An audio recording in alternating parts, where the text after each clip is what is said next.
So this is, and in it is chants where they were built. They built them there on a kind of a grid, on a natural pattern of energy. And this is a trailer.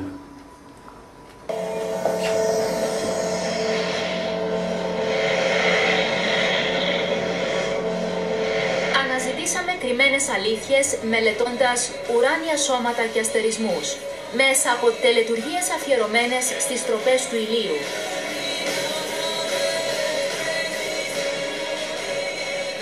Εξερευνώντας τη μαθηματική ιδιότητα της ελληνικής γλώσσας, τη γεωδεσία λατρευτικών μνημείων αρχαίων πολιτισμών.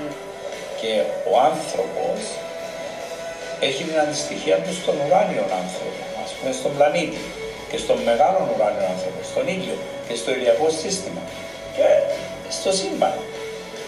Ως άνω έλεγε ο Ερμής ο Τρισμέγιστος, ούτω και κάτω. Και ο ίδιος ο Χριστός το είπε, ως εν ουρανό και της γης. Εντελέχεια.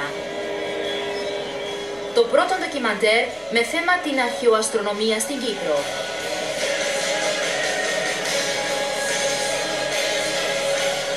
Για πρώτη φορά αποκαλύπτονται μυστικά που κρύβουν τα σπουδαιότερα αρχαία λατρευτικά μνημεία στο νησί της Αφροδίτης. Δεν ήταν λοιπόν τυχαία που έκτιζαν, όπως εμείς κτίστε γιατί εδώ βολεύει, να γίνουν οι ναοί, να έρχεται η Χριστίνα.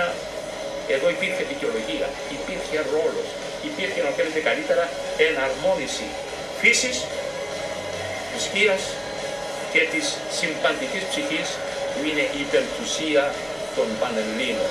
Όταν προβληματίζεσαι αμφισβητείς. Όταν αμφισβητείς, ερευνάς.